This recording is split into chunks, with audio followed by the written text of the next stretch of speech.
Ngibingelele babuyeli bomkhanya kude TV, King SMC lo, Mr Delicious bafowethu, Terrible, uShoti basho njalo abanye.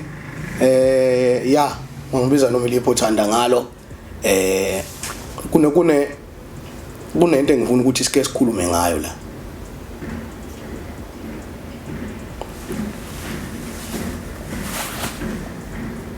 Kuyenzeka uthi njengoba mina ke ngikhulume ngezinto ezizobe zenzeka ekade zenzeka ejele noma ngomunjalo bejele njengomuntu owaboshwa, bese kuba khona mhlambe nje ake ngiqale ngathi thina siyaboshwa. Ngizoveza lento ukuthi kunomuntu ofike waboshwa angene etoksini akagwetshwa. Uma esengene etoksini ahlala khona kuze kugcina kufika isikhathi sokuthi aphume engakaza gwetshwa.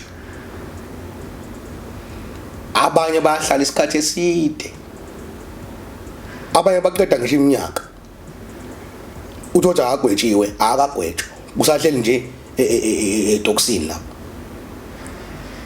khona ejele. Kwa mhlambe kufuneka kunomehluko phakathi kwe-police station. Yabona uma usuke uboshwe uyiswe e-police station, kunomehluko e-police station nanoma usungena ejele straight like nje eWestville noma eNew Prison noma ejele straight. Kunomehluko kunase police station. Kunomuntu oboshwayo ahlala e-police station, uma eseya enkantolo mhlawumbe uhlala e-police station lo usuku noma lo 2 days noma lo 3 days. Uma eseya enkantolo afika athola ibail, lo muntu akazayo etoksini esejele, ugcine e-police station. So into azoyikhuluma yena angeke izifane nomuntu ohambe waye police station, wadlule police station wayejele etoksini. Abafani nabantu and information abanayo ngeke izifane. Kuzoba khona osehlalile etoksini, umuntu esitoksini ohlale sengishole ejele ngaphakathi mhlambe uhlale u7 days. Uma esephuma information azobe nayo ngeke izifane nomuntu osehlala esitoksini u3 months, futhi ngeke izifane nomuntu okuthi usehlala iminyaka etoksini waphuma engakaza gwetshwa. Bese kuba khona umuntu osegwetshiwe, nakhona futhi esigwebeni akufani, kuya ngokuthi ugwetshwe isigwebo esingakanani. Kunabantu abagwetshwa mhlawumbe ugwetshwe 3 years. Umuntu ogwetshwe 3 years akahlali nomuntu ogwetshwe 10 years. Umuntu ogwetshwe 10 years akahlali nomuntu ogwetshwe 15 years 20 years kanjalo. Ngaphakathi ejele uma usuku usugwetshiwe kukhona abantu abano minimum sentence. Ingakho eWestville uzokuthiwa kune medium C. Uthola medium C laphana kuyidlalela abantu ama minimum sentence mhlambe 10 years yaphansi.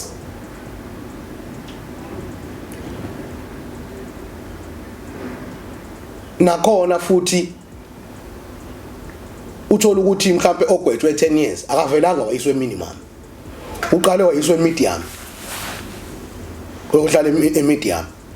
So umuntu ohlale e-minimum nama minimum sentence akafani nomuntu ohlala nabantu abama medium sentence, akafani futhi nomuntu we-maximum sentence, akafani futhi nomuntu ohlale ekuthiwa usuper maximum. Angeke ngiyivezeke le. Siyakhuluma kakhulu ngendaba yasebhongweni ebhongweni abantu abayiswa le ebhongweni eHookstad isikhathi esiningi suka abantu abashaya uSuper Maximum igwebe enkulu isikhathi esiningi nje njengoba ngihlukanisa kanje lento ngibahlukanisa kanje labantu uzothi umuntu uma ekhuluma ukhuluma yena according to into afike wayiphila yena ngenxa yesigwebo ayisigwethiwe uma uthi ugwethiwe uma uthi akagwetshwanga ukhuluma impilo afika ayiphile esitokisini yabo so labantu vele bazokhuluma izinto kwesinye isikhathi bese bethi abanye awu uzwe ngobani thina saye sezwe abantu beyithi hawu lo usekhuluma enye into. Same thing applies when it comes to amaphoyisa. Yabona amaphoyisa ojele asejele ahlukile nawo.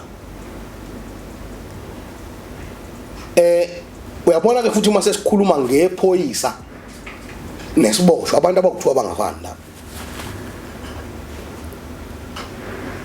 Because iphoyisa lejele alali sweli ngahlali la. So when expect ukuthi umuntu ongahlali la ngokuthi usebenza khona kunezinto eziningi ngabe uthi akazazi ezanziwa abantu abahlala la. Ngisho bethu useneminyaka engakanani.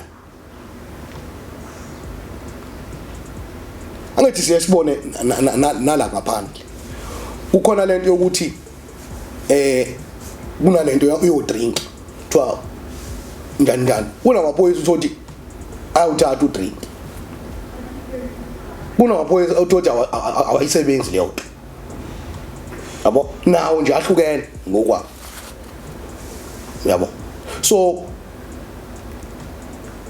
uzozwa ke wena into ekhulunywe iphoyisa elithile.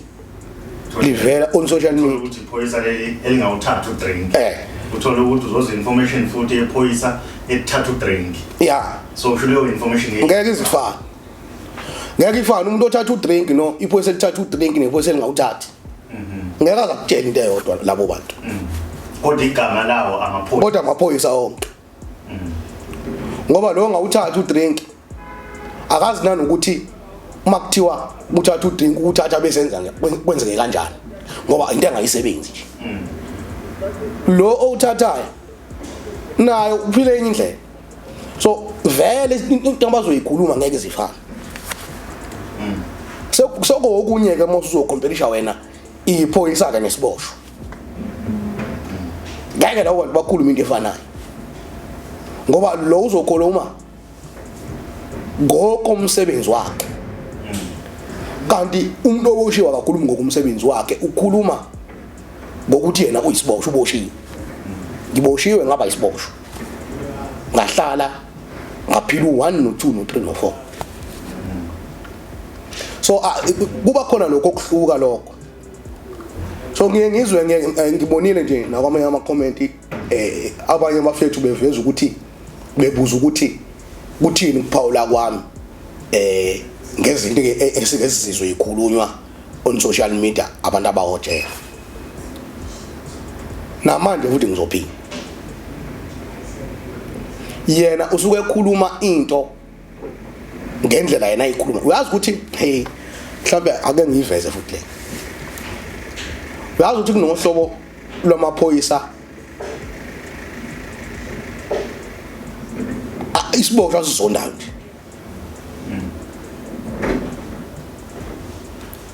Uyabona isiboshwa usebenza ngaso la. Kodwa uyazizona nje isiboshwa. So akafani ke nomuntu othi hayi kunephoyisa futhi elithi mina ngisemsebenzini la. Laba bantu ngoba sekwashintsha igama even ekade libhalwe ku-uniform yayiboshwa belibhala ukuthi prisoner but yashintsha manje kubhala ukuthi corrections. So kunephoyisa ingakho kuthiwa i-correctional facility. Kunephoyisa ke liya ngokuthi ngizo umcorrecta lo muntu. Yes wenza icala kanje kuseze uboshiwe ke manje ugwetshiwe. usezojeza ngoba ejeza ke akafunde something. Uyazi ukuthi kunabantu mina ngikhuluma ngento engeke ngayibona. Ijele nje liyamshintsha umuntu. Kuya ngokuthi limshintsha abe njani. Into esuka idala lokho futhi ikhona lokuthi uthe uma ufuka ejele wena wafike waphikisana nabantu abakanjani. Nawo amaphoyisa ejele ayaba nomthelela ekuthenini umuntu abe right noma abhede kakhulu kulaqha. Ngizamana ukuveza lokho ukuthi kunephoyisa nje obona nje yabona leli into ethi sibozwa nje alifuni noma libo. So indlela vele zobe ekuthangaya kuwena uboshiwe izokushintsha vele kodwa ayikushintsha positive ikushintsha negatively. Ugcina kunabantu ababoshiwe uthi ugcina nje umuntu oyiphoyisa uyalinyanya noma uyalizona ngenxa yento eyenziwa elinye kuyena. Khona omunye ozothi hey mina ngafunda kakhulu emaphoyiseni obani nobani. Ngicanga ukuthi khona nje sisaqala ngifika la akumkanya kude ngeke ngayikhuluma leyo nto ukuthi njengoba ejele kunezinto ezihlukahlukene ezenziwe ejele. Khona ukuthi ngempela ugcine usuzwa iside elikhulunywa iphoyisa kanti likhuluma lona ngokophoyisa. Yabona, I'm not saying lisweli wrong cha, but yena ukhuluma ngeperspective yephoyisa. Ngeke kazafana nomuntu osuke eboshiwe. Ngomuntu osuke eboshiwe unomehluko phakathi komuntu oboshiwe nephoyisa omkhulu. So ingakho ke uzothi bawulalela izinto ezikhulunywayo it's either iphoyisa noma isiboshwa bese kuba khona izinto engathi ziyashayisana. Ugcina usuzwa na kuma comment ukuthi hawu ubani samuzwa nje ubani esitshela ukuthi omunye ngoba wezwe omunye ekhuluma ngendlela akhuluma ngayo bese ethi unamanga lo asuke semlalele ekhuluma. So ilento engizama ukuyiveza ukuthi nazo iboshwa ayifani ngalendlela nje kade ngichaza. So kubalekile ukuthi uma kuzobe kukhulunywa kanje wena thatha into ethathekayo ungafuni ukuthatha ungakuthathi. Ngeke ngachaza ke noma ngeke ngayiveza le ukuthi thina manje inhloso yethu ukuthi siveze ngejele ukuze umuntu athi enze icala noma enzani kodwa abese nayo include ukuthi ejele kunjani. Njengoba ngeke ngayiveza futhi ukuthi kunabantu abanabantu basemakuba basejele. Kunabazali abanezingane zabo esejele. Yabo. Kunabantu manje abasenza izinto obona ukuthi lento izomthatha imfaka ejele. So senzela ukuthi umuntu athe ejele azi kodwa ukuthi uzofika afeyisane nani. So ilokho nje okubalekile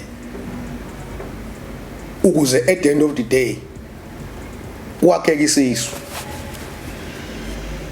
ngoba akukho mnandi boshwa. Yabo. Number 2 akulimali wena wedwa usukuboshwa kusuke kungabhlungu kuwe wedwa kuba bhlungu ngisho nasemndenini wakho nakubantu abakuthandayo. So lezi lesiyikhulumayo senzela lokho ukuthi abantu babe ne information. Khanya ku TV.